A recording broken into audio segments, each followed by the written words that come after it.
Bienvenue à tous. Aujourd'hui, on aborde une question brûlante. Le Cameroun est-il une démocratie ou une dictature? Derrière les apparences institutionnelles, que se cache-t-il vraiment? Un système pluraliste ou un pouvoir verrouillé? On va parler de la constitution, des élections, des libertés, mais aussi de ce que beaucoup murmurent, mais sans oser le dire, à savoir le pouvoir absolu de Paul Biya, son entourage et surtout de la grande guerre silencieuse pour sa succession.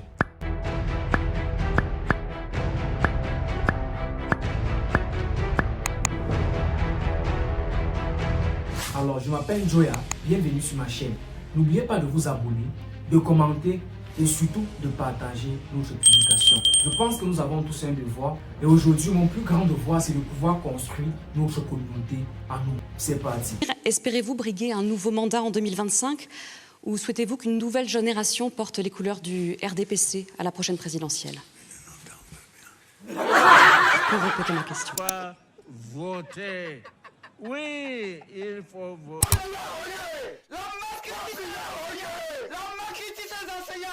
Le Cameroun est officiellement une république démocratique. Mais dans les faits, le pouvoir est accaparé par un seul homme, Paul Biya. Depuis 1982, il règne sans partage. Les institutions sont façonnées autour de lui et les contre-pouvoirs sont neutralisés.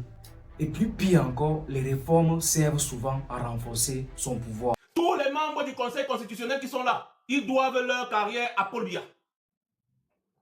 Donc, à aucun moment, ils ne vont dire qu'une autre personne a gagné. C'est faux. Si un opposant vous dit ça, il vous ment. Rien ne se passe concrètement sans son aval. Même les décisions locales doivent remonter jusqu'au sommet. Et quand l'opposition devient trop visible, elle est soit étouffée, soit fabriquée. Aucun candidat jeune à l'élection présidentielle de 2025 n'est sérieux. Au cas par cas, vérifié, c'est des gens qui ont été fabriqués.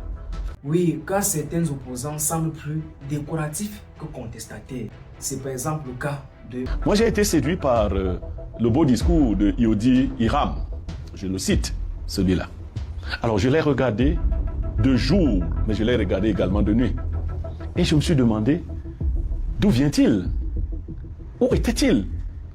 Est-ce que vous pensez, vous ce peuple, de manière sérieuse, que quelqu'un qui veut être candidat à l'élection présidentielle d'un pays comme le Cameroun, peut jaillir de nulle part à 3 mois d'une élection présidentielle? Des partis politiques créés pour donner l'illusion du pluralisme politique. Quand le pouvoir fabrique ses propres adversaires, peut-on encore parler de la démocratie? En ce qui concerne les libertés publiques et les droits humains, la liberté d'expression est entre guillemets fragile. Les journalistes indépendants sont traqués, les lanceurs d'alerte réduits au silence. Le cas de Martinez Zogo reste emblématique. Une voix qui dérange et qui, comme par magie, disparaît, mais malheureusement aujourd'hui reste toujours impunie. Les manifestations sont réprimées, les réseaux sociaux sont surveillés et la justice, quant à elle, devient un outil de dissuasion. Prenons par exemple le cas du ministre de l'administration territoriale qui tient des discours tels que eux qui tenteront de proclamer les résultats du scrutin présidentiel ou de s'auto-proclamer vainqueur en violation des lois de la République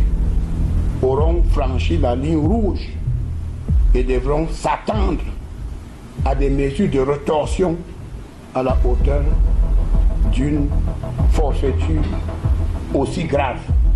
Mais on est tenté d'être en droit de se demander, est-ce qu'il a raison? Est-ce que c'est comme ça que ça doit se passer? Ou bien il s'agit là d'un manque de comportement de hauteur pour le ministre de l'administration territoriale. On est même tenté de croire que le ministre de l'administration territoriale est au-dessus des autres candidats à l'élection présidentielle. Est-ce qu'il peut tenir le genre de discours qui tient à l'encontre des autres candidats face à, par exemple, Paul Biya? Tout laisse donc croire que toutes les institutions travaillent pour un seul homme. Le climat est celui de la peur, pas du débat. Et autour du président, on constate un entourage puissant, opaque et inquiétant. Inquiet surtout de l'après Biya, car justement sans lui, beaucoup perdraient leur position, leur protection, voire même leur liberté. Ce cercle autour du président Paul Biya, très fermé, se bat en coulisses pour une éventuelle succession. Il s'agit notamment d'une guerre froide, où chacun veut survivre à la chute du roi. Certains disent que le Cameroun est une démocratie adaptée à son contexte. Est-il vrai? Mais en revanche, ce qu'on constate, c'est que c'est une dictature douce, où le pouvoir ne change jamais de main. L'autre vision m'amène plutôt à constater qu'il s'agit d'un système verrouillé, où le président est à la fois le centre, le filtre et le mur. Le peuple lui regarde, subit et s'adapte. La jeunesse camerounaise aujourd'hui est dépassée par les promesses. Avec tous les beaux discours que tient toujours le président de la République, son excellence Paul Biya. Les promesses, les promesses, les promesses et aucun changement. Regardons un peu ailleurs. Le Sénégal, le Ghana, le Kenya. Tous des pays africains, des alternances, des débats, des transitions. Au Cameroun, le temps semble figé. Tout laisse croire que le changement ne pourrait peut-être arriver que si le président Paul Biya venait à être appelé par Dieu. Les classes internationales parlent de régime figé, de régime autoritaire, d'un régime dictatorial. La corruption aujourd'hui au Cameroun a atteint son plein niveau. C'est devenu d'une autre manière une façon de vivre, les pots de vin. Alors, dictature ou démocratie, le Cameroun reste un paradoxe. Certes, elle a des institutions démocratiques, mais dispose d'un fonctionnement autoritaire, la centralisation du pouvoir entre les mains d'un seul homme. Et en plus, ce qu'on peut constater aussi, c'est que le principe constitutionnel n'est pas du tout respecté.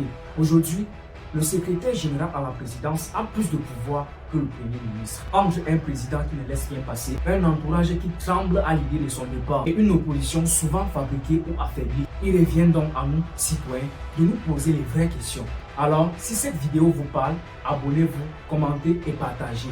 À bientôt pour la nouvelle vidéo.